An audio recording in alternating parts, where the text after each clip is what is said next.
Hello and welcome to World Insight with me, Tian Wei. The program is coming to you Monday to Friday on CGTN. Far-right populist and former army captain Bolsonaro was elected as the 42nd president of Brazil. Mr. Bolsonaro's victory ended the 15-year dominance of Brazil by the left-wing Workers' Party. What's going to be its implications? What kind of leadership is he? Before we start our discussion, take a look. The election results did not bring last-minute surprises. Mr. Bolsonaro was elected as the next president of Brazil, with 55% of the votes in the second round. Throughout the second round, both candidates spent much time attacking their opponent, trying to win the vote of many Brazilians who weren't really happy with either option. The Workers' Party and much of Brazil's left wing described Bolsonaro as a fascist and made intensive use of his statements justifying the use of torture. Bolsonaro's identity politics were also heavily criticized. In return, Bolsonaro highlighted the Workers' Party's deep involvement in corruption cases and the fact that their main leader, former President Lula da Silva, is serving a 12-year prison sentence on corruption charges. Nevertheless, the right-wing camp ended up triumphant. Upon Mr. Bolsonaro's victory, U.S. President Donald Trump made a congratulatory call himself. Mr. Bolsonaro is dubbed the tropical Trump for his Brazil above everything motto and his populist attitude. He also expressed his intention to strengthen U.S.-Brazil ties. We will seek bilateral relations that add to the economic and technological value of Brazilian products. We will restore the national respect for our dear Brazil. In his concession speech, Fernando Haddad, the defeated candidate from the Workers' Party, said the opposition to Bolsonaro would be strong. The presidential election has left Brazil deeply fractured and polarized. It will be a big challenge for Mr. Bolsonaro to gather the political support in parliament needed to push through his projects and calm the country's political turmoil. Many analysts say to succeed, he would need to tone down the inflammatory rhetoric that worked so well in getting him elected.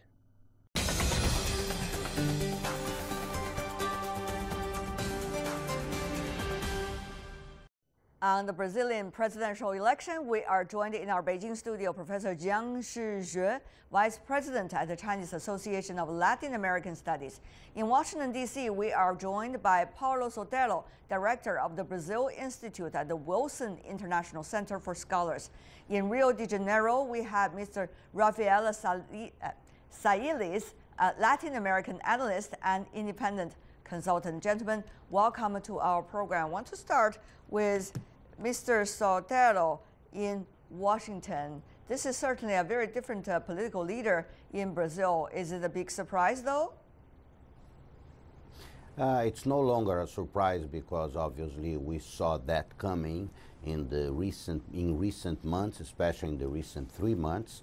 Bolsonaro was able to identify some great apprehension and opposition and rejection in Brazilian people of corruption, of public insecurity, and using social media very effectively to go over the traditional means of communicating with voters.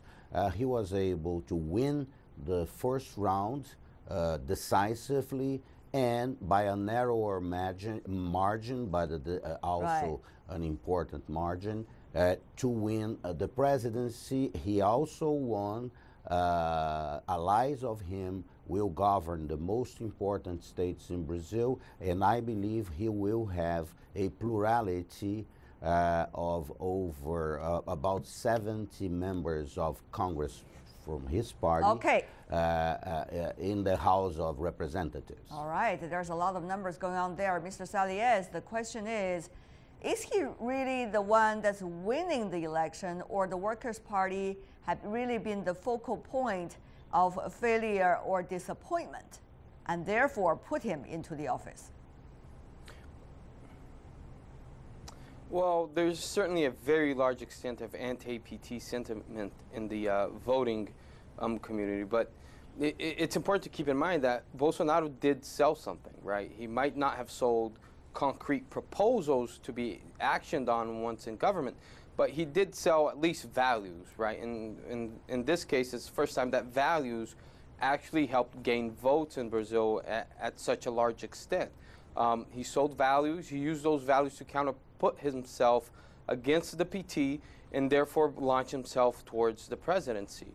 The PT tried to do the same thing about him in the second round, where it tried to brand itself the anti-Bolsonaro camp.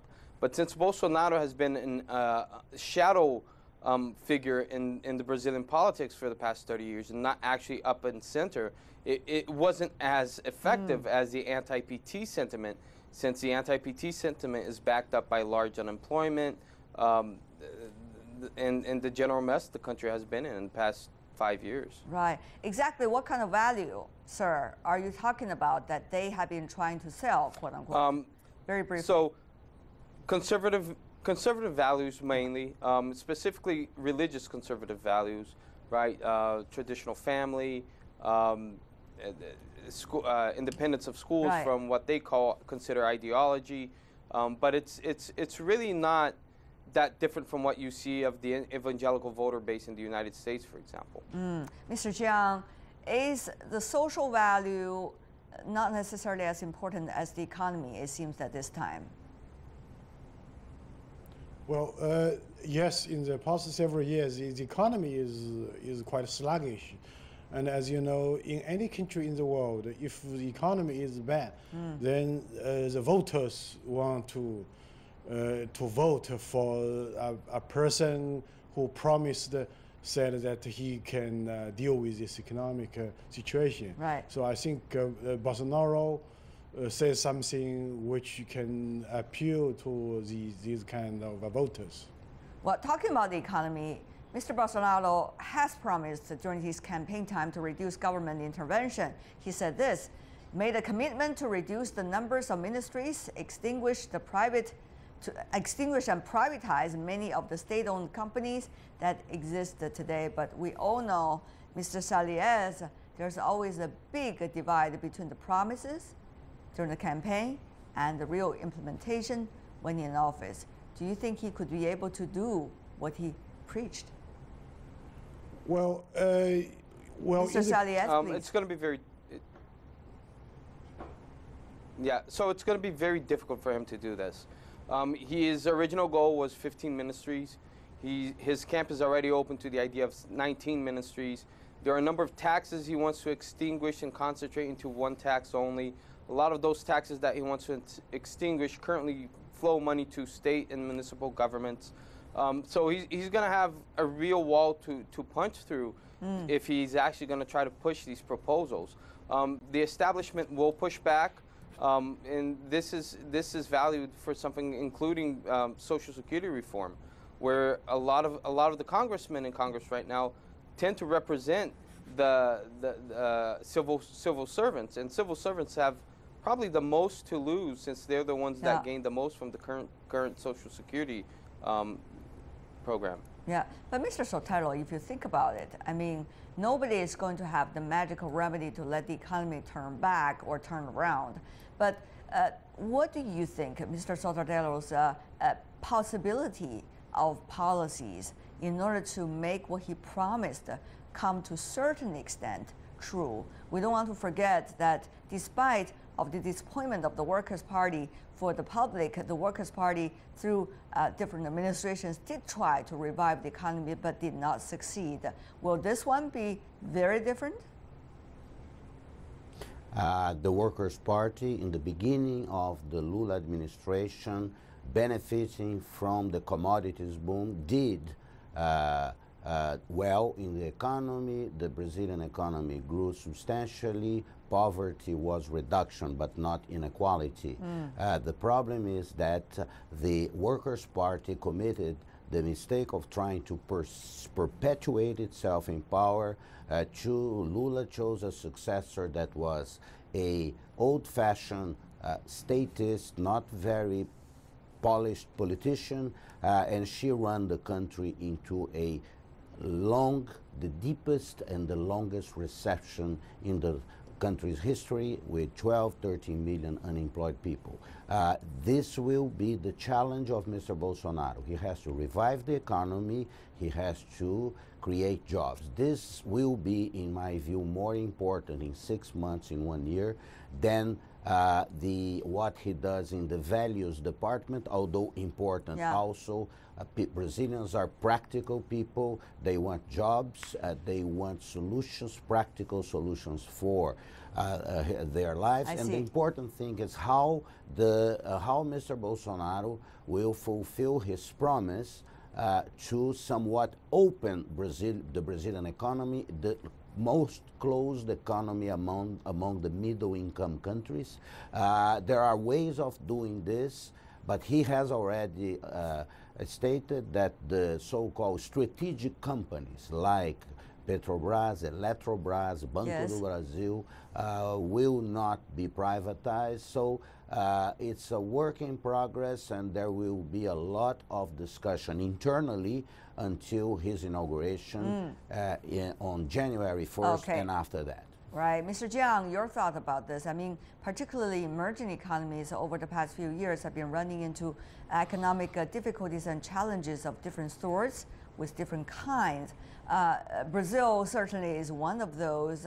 And yet the remedy, could that be long-term to come by, or actually it has really to do with the structural of the economy that we have seen in many emerging economies? Well, I think Bolsonaro is faced with big challenges, both short-term and long-term. The short-term is to push up economic growth rate by carrying out all kinds of reforms. And for the long-term, I would say that Brazil needs to upgrade its industrial structures. It cannot rely heavily on selling commodities. Okay. Now, having said that, I want to point out one important point. So my colleague has mentioned just now that the PT party did a better job. But I want to say that in the social field, the PT party did an excellent job by pushing forward social progress. So we cannot deny this kind of fact. Having said that, though, what is the thing that would make Brazil's economy to come back? Both of you, in fact, the three of you have already illustrated about that. But the question really is, now nobody is having this magical remedy. Nobody knows, once the macroeconomic policies being thrown out there, what's likely to be the result. Now, there's also a complicating effect that the trade debate going on in the world. There's also another layer of it, which is the politics. You see, geopolitics are becoming ever more apparent and important these days. So what would that mean for an economy like Brazil's? After all, it is in Latin America, it is close to the United States, and also it is one of those emerging economies, certainly have very different political outlook compared to, let's just say, the G7 countries.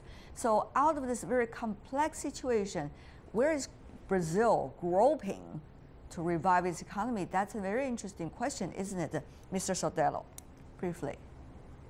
Yes, you put exactly your finger on the point. It's a very complex situation. One first doubt is whether Mr. Bolsonaro, an untested leader, will have the capacity to form a government, to use the base that he will have in Congress to push policies that are not agreed by elements of his own political base. So, but he does not have an alternative because he knows he has to produce, to create jobs. I think the observation that the Workers' Party did good initially on the social side by creating millions of jobs, by lifting millions from poverty is correct. The Workers' Party betrayed itself when it mismanaged the economy, and that trend was compromised. Yes, my question has a lot to do with geopolitics, sir. If you could address that briefly before we go to the other speakers.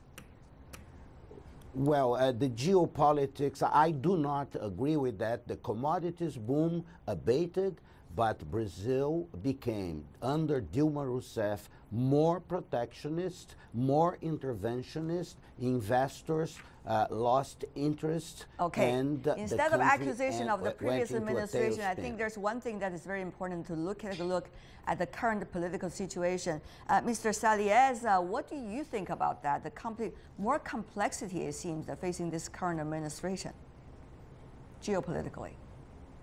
I mean, the first thing the administration has to manage is the ability to choose people to occupy political positions of leadership.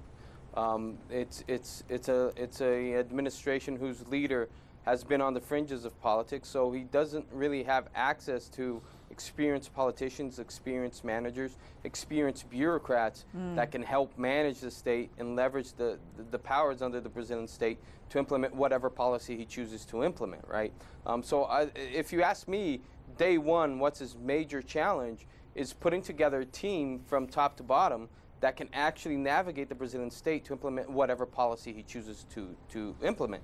Now, that is nothing to say of the effectiveness of these policies, whatever they may be, but it's a worrying precondition that we have to question, and Paulo in some sense went into this.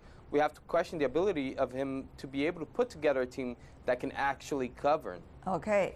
Well, since you both have been focusing on the team itself, we are also looking at the pictures bigger than just the team, because we are looking at the world as it's quickly evolving.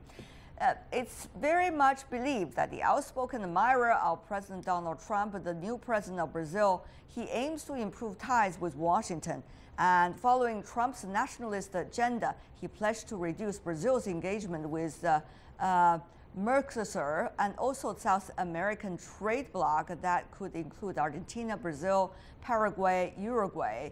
And also the new president said he would move the Brazilian embassy in Israel to Jerusalem and shut the Palestinian embassy in Brasilia. All one after another claims coming from the candidate then, and we'll see how he will be the president.